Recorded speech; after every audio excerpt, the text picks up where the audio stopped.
洛神族护卫队真是好大的威风，竟敢拦下萧炎，嘲讽他没资格进入内陆。书接上回，听得古洛山的话语，萧炎轻轻摇头。目前他还有许多事要办，之所以参加这场战斗，仅是为了兑现与刘北道的约定。接下来他还需要找到散落在大千世界各处的薰儿二女和古元竹坤二老。同时也借此机会游览这个所谓的大千世界。萧炎小友对我们洛神族有恩，但像他这样突破下位面治国而来的人，都是追求巅峰的人，因此我们留不住他的。就在此时，一道苍老的声音突然响起，只见洛九天的身影在山巅上显现。闻言，古洛山点了点头，说道：“既然你要走的话，我们也知道拦不住，但没有你的帮助，恐怕血神大营的麻烦会变得更大。因此，我代表洛神族再次感谢你。”随即他手掌一翻，一团红色火焰便是缓缓升起。这血莲红云火陪伴了我多年，现在似乎是时候换一个更合适的主人了。古洛山说完，轻弹一指，那团红色火焰便向着萧炎飞去。古洛山前辈，这……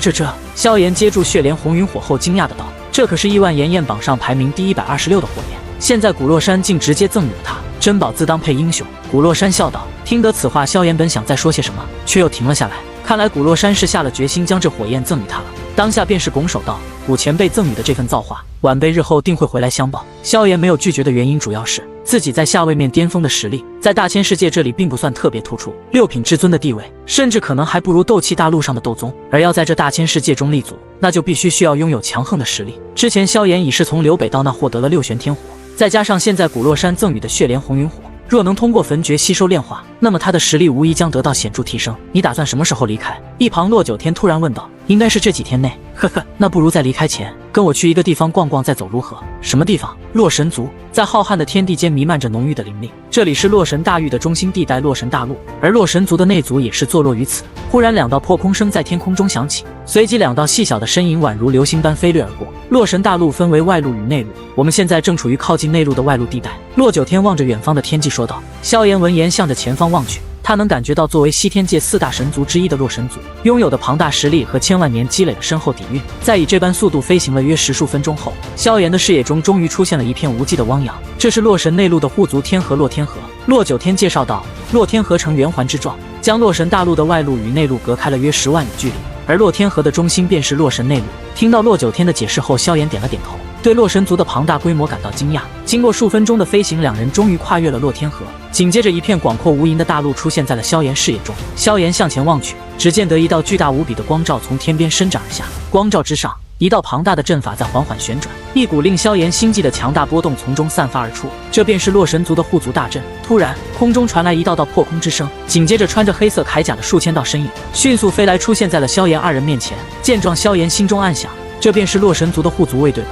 九天长老，这位是？队伍前方的一位中年男子问道。此人是前代长老刘北道推荐前来助我洛神大营抵御血神大营的，而他也是将对方阵营统帅黄云破击败的人，来自下位面。洛九天回答时显得非常客气，显然对方统领的地位不低。下位面中年统领闻言惊讶地望向萧炎道：6品至尊，真是年轻。不过听说黄云破已接近8品至尊，能击败他确实是了不起的成就，但即便立下战功，也没资格直接进入洛神内陆吧？听得此话，洛九天解释道：老族长曾帮他完成灵力同化，怎么说也算是结下了缘分，这次也是老族长特意要见他的。随即他手一翻，一道玉简出现，并迅速将其捏碎，当下便是化作一道沧桑之声回荡在了天地间。呵呵，萧炎小友，我们又见面了，进来吧。听到这道声音，那数千名士兵顿时露出阵战的表情，紧接着全体对着这片天地单膝跪下，深深向前方的洛神内陆一拜。既然老族长有命，我们自然遵从。中年统领站起身，对着萧炎行了一礼，态度也是在此刻变得极为恭敬。初次造访多有打扰，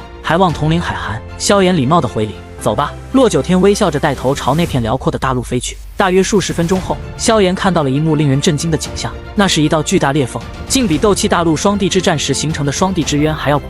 那是什么？萧炎望着那如同大地巨嘴般的超级沟壑，忍不住颤声问道。这是洛神天堑。洛九天深深吸了口气，沉声道：你刚从下位面来，可能觉得洛神族现在已经很强大，但你不知道，万年前的洛神族可是比现在更加强大。那时洛神族拥有1位天至尊和2位地至尊时，可是大千世界中的顶级巨擘，就连其他3大神族也只能俯首称臣。只是现在我们都不敢去想象那种繁华的场景了。闻言，萧炎好奇地问道：这中间是发生了什么变故吗？没错，万年前洛神族确实是因一场巨大的变故，才导致了今天这般局面。洛九天叹息道：当时其他3大神族的族长原本都是地至尊后期的实力，但在极短时间内，他们的实力突然暴涨到了半步天至尊的层次，并开始联合对着洛神族发起了进攻。然而就在我们击退他们之时，一个从未曾在大千世界露面的超级强者突然出现在了他们的阵营中。此人实力竟是达到了天至尊的层次。在这位强者的领导下，三大神族再次向洛神族发起了进攻。眼看着他们马上对洛神族就要展开血洗，这时洛神族族长终于将族内的传承神器祭了出来。传承神器，萧炎闻言微微皱眉，想起之前与黄云破战斗时对方所用的似乎也是一件神器，但那只是中品神器，